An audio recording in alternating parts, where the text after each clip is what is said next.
So I actually grew up in a small country town. So there was 2 churches back there, so the Anglican Church and the Catholic Church.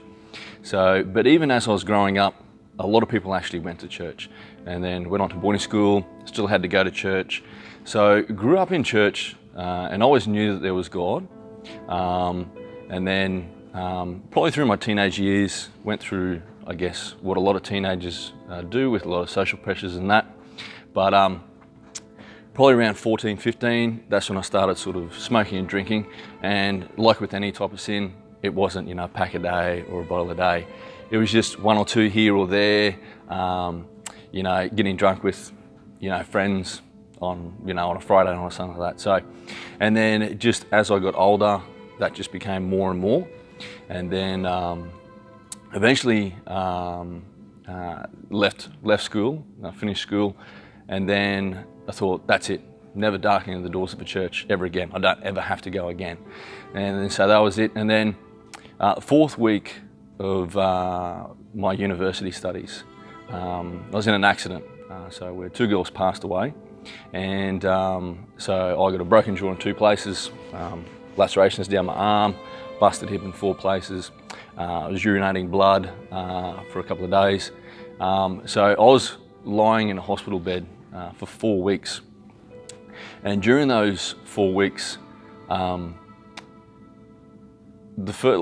time I closed my eyes, I'd see this vision like of an angel just sitting there crouching, and it wouldn't move. And then I just felt to open up the drawer and have a look at the Bible. So I opened up the drawer and there was the Gideon's Bible in there. And I just opened it up, and if you open a Bible, you're normally going to hit Psalms or Ecclesiastes or something like that in the middle. And then so my eyes were drawn to a verse, and the verse was, He sends His angels to watch over you, to keep you in all of His ways. And even though I didn't understand why God had saved me from that crash, because in reality I should have been dead, I still didn't know why. And you would think probably after that experience that, I would have then gone on and served the Lord, but unfortunately I didn't. Things ended up going probably in a worse direction. So instead of going out and drinking with mates on a Thursday, Friday and a Saturday night, all of a sudden it was almost every night. And then instead of smoking occasionally, it was a packet of cigarettes a day and almost a bottle of rum every day. So it had gotten to a point, I think by about the age of about 22, where I was drinking so heavily and so regularly that I actually had stomach ulcers, where I would have a drink and I'd almost be crumpled over in pain. I was drinking that much. And I just got to a point where there was no hope. I didn't sort of really see a future. I felt like there was no point, and I was just going, what's the point of it all? So I just thought, I'll just continue living for pleasure.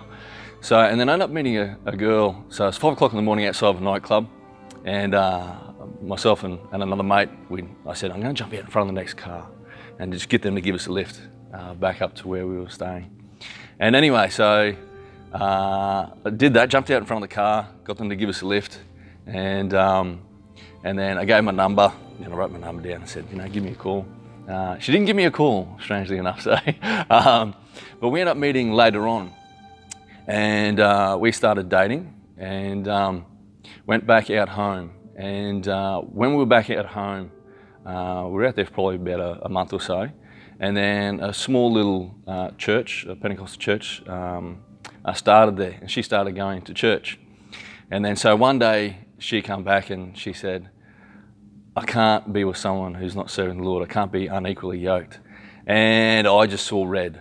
And she was reading a book called Bobby Houston, I'll Have What She's Having, so Brian Houston, a Hillsong. So I picked up the book and I said, it's all this Christian beepity beep, and then just threw it across the room and said, get out. And then I calmed down a little bit later and I thought, I'll just go to church just to keep her happy. And so I went to church, and it went for like 2 hours. So by the end of it, I was just like, had to have a cigarette, and I was just like, they went forever. And it was actually the 4th time that I was there, and I was sitting at the very back, And I just remembered sitting there and I just said, God, if you'll forgive me for everything that I've done, I promise you I'll serve you all the days of my life. And something just inside of me just went, you go up the front. So I turned to my girlfriend, who's now my wife, and I said, God wants me to go up the front. She's gone, go, go. And I'm like, okay. So I hadn't seen anyone sort of go up the front of things like that. So, and previously, I knew about confession and confessing your sins. So I'm walking up and I'm having this sort of conversation with God, and I'm going, this guy's going to be standing here a long time. So, and as I walked up, I thought that I had to stand in front of everyone and confess everything that I'd done wrong. And it had been a long time since I'd confessed the things that I'd done wrong. So I got up the front and he said, what can I pray for you for?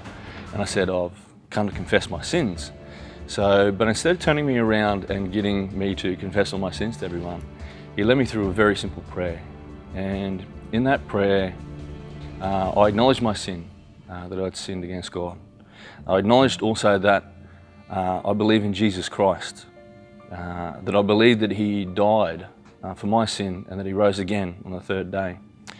I also dedicated myself to his word and serving and honouring him as well. And then as soon as I finished the prayer, I felt like air, like I felt like I literally had no body. And I knew from that point that I was forgiven of everything that I had done.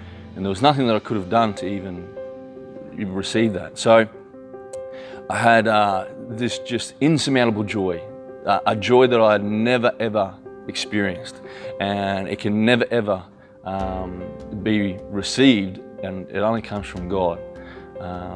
And then so from that point, things aren't always easy. Like when you first give your life to the Lord, it's not all blue skies and sunny days. So 3 days after that, I remember saying to my girlfriend, so once again, who's my wife, I said, God doesn't want me to smoke anymore. And she's gone, oh yeah, that's good. And also he took that desire away. And then from that point on, that was it. I didn't smoke. So he took that desire away. And then with drinking, all of a sudden, instead of drinking every night, he went back to Thursday, Friday, Saturday. And then all of a sudden, Friday, Saturday. And then all of a sudden, Friday. I just no longer desired to go out and drink and carry on. And then he just slowly started to take that away. And then probably about 6 months after, I remember going out with a mate and we went out drinking. And then, probably had more than what most people would probably have. I probably had about 16 standards, which wasn't a lot for me back then. But I'd gotten to the point where I was drunk. And as we were driving home, just this fear came on me, and it was like God's Spirit had just been lifted off me. And I just started crying. I was going, God, forgive me, God, forgive me. And I was just crying. I'm going, what is wrong with me? So, because when I gave my life to the Lord, it took about 2 months for me to actually get a Bible. And then once I had the Bible, I would do a Bible study. And I didn't realize you could actually read the Bible for yourself. So I'd do a Bible study and I'd say, right, I want the next lesson. You can read the Bible for yourself. And I go, oh, okay, all right. So I started going through a plan, and then as I went through and continued reading, I'd pretty much read the whole Bible within 6 months. And so it got to this point where I knew the Word, I knew roughly what God is trying to say to us and speak to us. And so I went out with a mate, and then all of a sudden, so I knew that it was okay to drink, but not to get drunk. So, and then sure enough, probably about 3 months after, did the same thing. God's Spirit just lifted away from me. And I'm going, all right, well, that's it. God, obviously you don't want me to be drinking. So he delivered me from that. So within 3 days, he had delivered me from smoking. And then drinking was 3 months, and then another 3 months later, so it was actually about 6 months. But then there was a hidden sin that not many people knew about, and unfortunately it was pornography. So growing up, pornography was in the house. So it was something that I sort of grew up with. And then when I went away in high school, at boarding school, obviously it became more prevalent. And then like with anything, it starts out a little and then all of a sudden more and more. So I thought once I was married that desire would be taken away. So after giving my life to the Lord, 6 months later we were married, but unfortunately it didn't. And so I then come to the point where I was wrestling. So come Sunday, I'd be like, yes, Lord, I'm serving you. And then all of a sudden I'd fall and I don't want to go to church. So I became almost like this yo-yo Christian. And then anyway, there was a Sunday night service, and the pastor was talking about sexual purity and that. And then we were in a little IGA store, and my wife goes, do you struggle with pornography? And then so I sort of got cornered. The Lord had cornered me at this stage, and I said, well, I know I can't add to my sin. So already I'm committing adultery because I'm looking for another woman with lust. And so I confessed it. And then as soon as I did, that was instantly broken off me, and I haven't struggled with that since. So, so not everything was quick or, bang, all of a sudden I was completely changed. The Lord did things, over a process of time. And so He's always been faithful to me. And, I've seen His power, His might and His strength in every situation. And it's just, I remember the woman who was a prostitute, and she came in, and the Lord was at a supper. And she ends up coming in, and she wipes His feet with her tears and her hair. And, the people around said, if He knew who was touching Him, He wouldn't be letting her touch. And in the end, He gives the parable about explaining, those who are forgiven much love much. And I felt like that. I felt like I was at a point where I was unforgivable, that the things that I'd done could never be redeemed. And I got to that point of brokenness, and then it was only through Him that I received that forgiveness. And He's completely changed my life, and not just mine, but my family's, and hopefully those that I've touched. So knowing what it is to have a life without Him, and then to have a life with the Lord, I could never ever go back. He's done everything for me, and I'm very grateful for that. And I remember being I was probably about 15, and then so my mates and I were in the pub just playing pool, so we weren't allowed to drink in the pub. So, but I remember a drunk guy coming up, and he just started telling me about Jesus. Do you believe in Jesus? We're like, yeah. And but even though he was drunk, the words that he was saying, I felt like my heart, like I knew that what he was saying was truth. And it's funny. In my last year of high school, I ended up getting sort of suspended, and when I closed my eyes, I saw myself standing up with my hands raised, but there were ropes around my hands, and people were thronging at me, trying to pull me down from a mountain. So there was a sun above me, and I remember just I grabbed the Bible, and all of a sudden I painted it, but also started writing the scriptures. It just seemed like it was like I was yearning for God, but I didn't know how to get to Him. And then obviously in the hospital, the vision of the angel.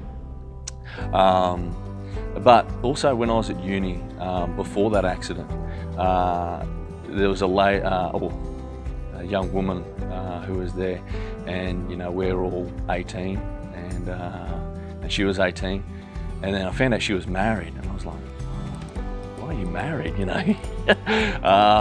So I always thought that was very strange. And I remember in hospital, I was there, and she and a couple of other people from the uni, they came up and they said, we've been praying for you. And I don't know whether she realised it, but I actually felt like her prayers for me. And I think that vision was probably one of the things that she prayed for.